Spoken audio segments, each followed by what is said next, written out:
Pigtails and painted nails. Kata is a girl.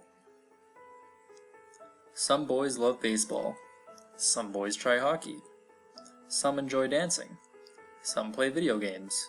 Some like girls. And some boys are girls. Tonight's story is a tough one. Come with me on a rocky journey of trying to figure out who I am. Spoiler alert, it ends with what I'm like now. But before we ruin the ending, let's bring it back to the start. We can skip the first few years. I was born eyes wide open and curious as hell. My favorite movie was The Lion King, but only up until Mufasa dies. And it's probably safe to assume I didn't do much soul searching back then. Jump ahead to the school-going years. Always the youngest in class, looking up at the bigger kids. Literally. I could fit in almost anywhere, LARPing at my one buddy's house, or playing sports and racing games with my brother and the like. It was actually pretty solid up until the whole puberty thing happened, and I turned into a baby deer. Growing all at once over the course of a summer isn't fun. This was about the time I started caring about my appearance. I used to be completely content looking like a bum. Freaking self-consciousness had to ruin all the fun. Thanks.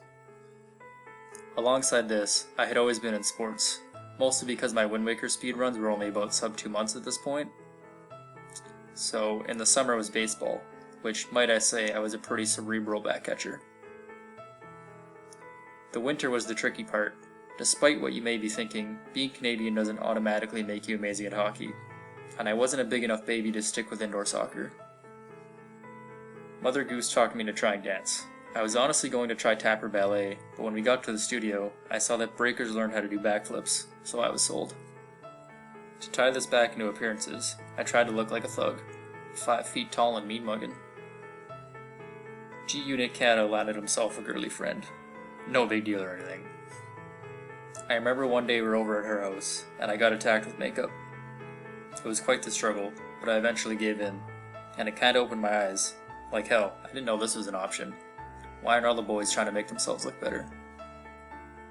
As intrigued as I was, I rationalized myself out of trying it again, because nobody else was doing it. And the same situation never popped up again, so I was good. Fast forward to Halloween. Me and one of my buddies are going to double date trick-or-treat. We have no idea what to go as, so the ladies suggest that we both go as ladies. This marks the first time where fear truly crippled me. I couldn't do it, even though my buddy was going to. I went as a juice box instead, which was, in practice, a terrible idea. I'm not sure what exactly I was thinking, but I still regret not saying yes. The next event takes place at the end of high school. However, in the time between, I vaguely remember messing around with girly things in private. So, here's the new setup. New girlfriend, no big deal. Shopping together for some new clothes. That fat Pizza Hut money, baby. I get some slick jeans and spiffy hoodies. She gets some undies and less than spiffy hoodies. It all went fine, but the trouble happens during the sleepover that night. You know whenever you buy lots of new stuff, and you want to try it all on right away, and then regret all your purchases? I try on mine, she tries on hers, and then she offers for me to try it on too. Well shit, I've been waiting for this for a long ass time, but how the hell am I supposed to do it in front of somebody? This is like my deepest secret. I was just overwhelmed. Because I'm an idiot, I declined once again. In the morning, she had left for work before I got up, and I was left at her home alone. I sat there staring at the dresser for a long time. By this point, I was pretty good at convincing myself out of things, and left without trying any of it on. In the back of my mind, I hoped it would happen again, but it never did. Now let's jump ahead to the college years. This is, unfortunately, where the story goes from a series of whoopsies to a spiral into depression. So after high school, I go third wheel with my brother and soon-to-be, at the time, sister-in-law, in preparation for college. I never truly knew what I wanted to take, so I decided on game programming, but I picked too late and had to wait a year. So I took the opportunity of a year off and worked my booty off. I had the late shift at work, and it was always kind of a night owl anyways, so I didn't see much daylight then. Add in the fact that I was living on the boss gives you a free pizzone every night diet, and that I was still trying to figure out this whole gender dilemma thing. Needless to say, things got pretty grim, but I hung in there.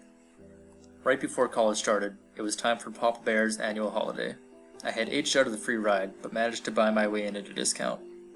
It was a much-needed escape. Now, I don't remember where exactly this was, because we always moved around a lot on trips. But on one of the boardwalks, I saw two trans women. They walked right by us. My mind promptly exploded. The end.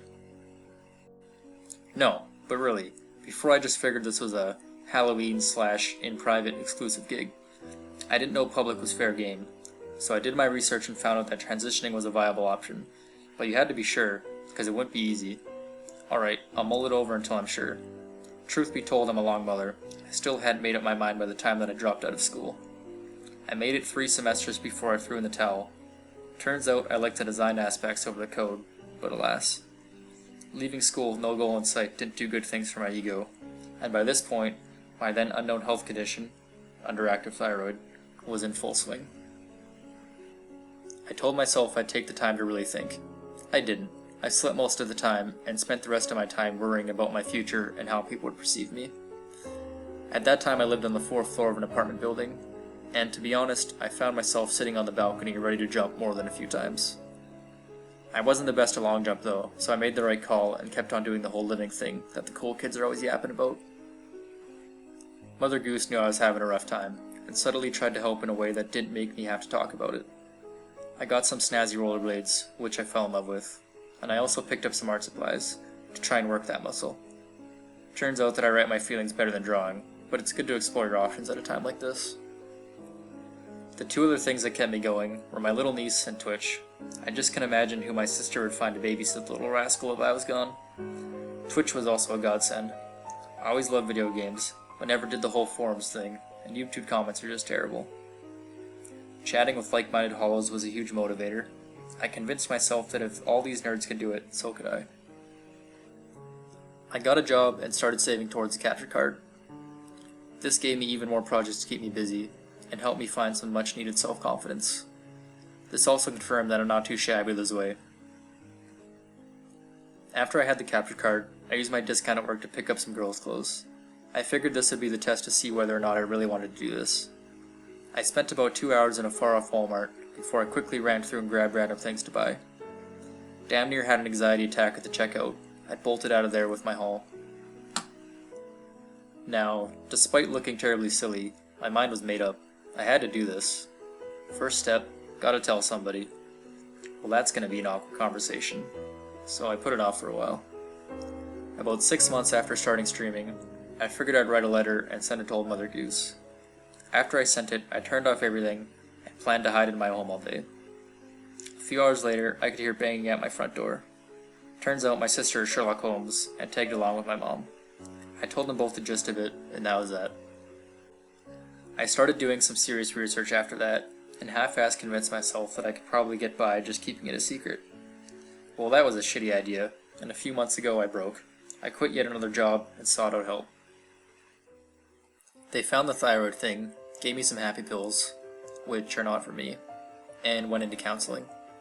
A little after this, I let my mom know that I didn't care who knew anymore. Now, I gotta say, this was easily the scariest thing I've ever done in my life, but the payoff is unparalleled. Turns out people are actually pretty accepting of things. Who would have thunk it? Now let's pull it back to present day. I feel like a kid in a candy store. So many things to experiment with, and a whole lot of stuff to catch up on. So far, nobody's been openly hateful, which is good too.